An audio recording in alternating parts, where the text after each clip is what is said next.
Welcome back to the Us versus Them channel. I'm your host Vince, and we're going to break down the next fight that we have for the UFC 320 event we have this weekend.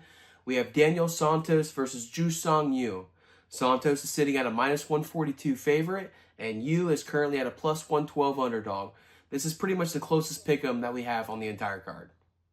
Daniel Santos comes from the Shootbox Academy, so they have a really kind of a, it's not a one-size-fits-all, but they have a specific style in their fighting, which is really aggressive. They're always moving forward.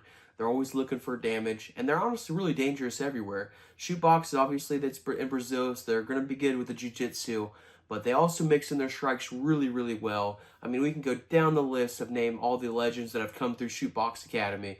And Daniel Santos really kind of represents that fighting style. He refuses to take a back step. I mean, in every single fight that I've watched, he is not going backwards. The worst thing that he'll do is plant his feet if somebody's not going backwards as well. And they're just going to stand in the middle in the phone booth and kind of trade shots. And somebody's eventually going to go take a back step. And so far, I've never seen Daniel Santos take that back step. We kind of have seen that work against him a little bit in his lone UFC loss against Julio Arce. Julio was just, out footworking him, out boxing him, and every time he'd come in, he'd just kind of glide right out, reset his feet, land a couple shots or a jab particularly, and then just keep moving. So Santos was kind of on the chase the entire time and always kind of felt one step behind. So that is a style that has shown in the past that can beat him.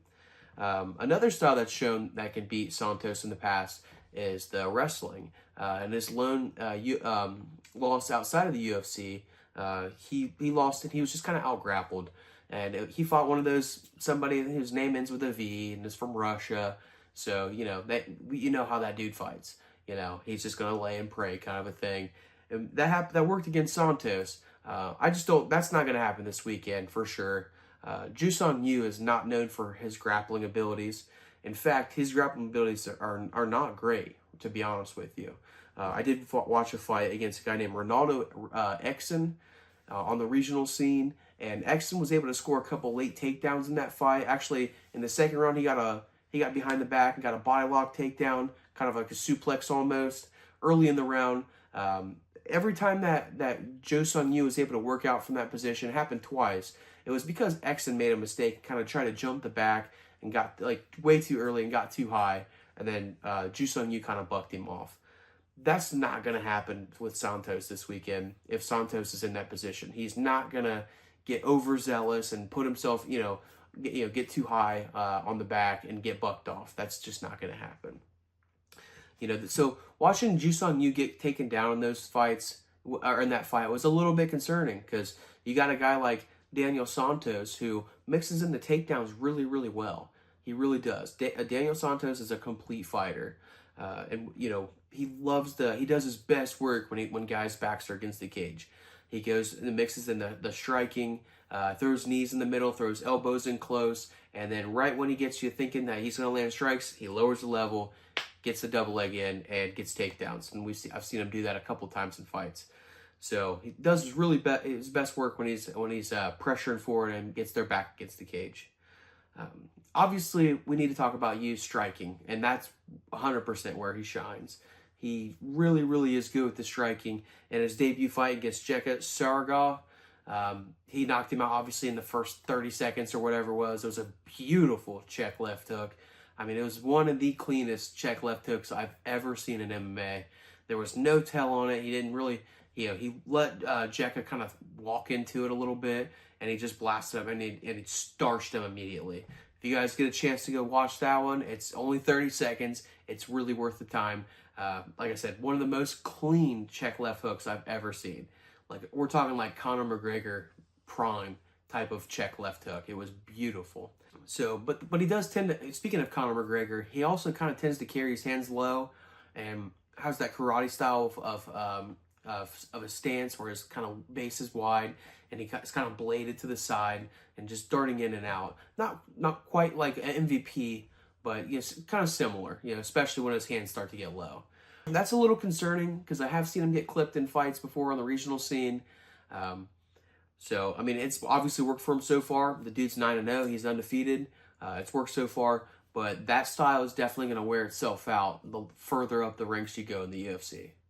To have a style like that, you obviously need to move your feet really well and have good head movement. I can say Yu has one of the two. He does move his feet really well. He doesn't typically move his head too much, but his footwork definitely keeps him safe most of the time. He goes back and forth really nicely, goes side to side, which is probably more important, really nicely. And he's just super glidey on his feet. To carry the power that he has in his hands while also being as light as he is a problem, especially on his feet, especially in the first round. Most of his knockouts come by in the first round. One of them came in the second. But, you know, that's kind of also old school McGregor. If McGregor wasn't going to knock you out, he's going to try to grind out a decision win. That's kind of Yu's style as well. He's going to, you know, he's looking for the early knockout. And if he doesn't get it, he's going to just try to build up enough lead and coast to a decision win. So for my official prediction, I can see this fight going one of two ways. I think Yu is either going to A, knock him out in round 1, or B, the fight's going to go later in the rounds. Santos is going to mix in the wrestling and the grappling. He's going to take control, and he's going to glide. He's going to cruise to a decision win. That's pretty much the two options for this fight. I can say that relatively confidently. The third, like, dark horse option is Santos getting a submission late in the fight. I'm not betting on it. I'm not counting on it, but it's just a dark horse option. So I do think, you know, Santos has shown in the past that he's got a really durable chin. He did get clipped a couple times in his first couple fights in the UFC with big head kicks and got stumbled and kept himself in the fight and worked his way back into the fight. So we've seen him recover from big shots, and a head kick is just more damaging than a punch, no matter how hard the punch is. So if he can kind of work through that, I trust that he's going to work through a big shot that if he does absorb one from you. So for my official prediction, I'm going with Santos by decision. I think he's gonna put the wrestling on him, put the pace on him, typical shootbox style, and he's just gonna take the sails out of Yu's sailboat. That's just I think that's what's gonna happen. That's all I got for that breakdown. Thank you guys so much for watching. We really appreciate the views and the time that you guys give. If you can drop a like or give me a like or whatever. Subscribe to the video. All that bullshit. That stuff really does help. It gives that positive reinforcement we're looking for. That shows that we're doing the right thing. We're doing something good. So if you guys can take the time to give a subscribe, we really appreciate that. Stop by for our next video. We're breaking down the next fight. We got Farhad Basharat versus Chris Gutierrez. These dudes are super high level, and it has the potential to be a really fun fight. So stop by for that breakdown. But that's all I got for you guys today. I'm out of here.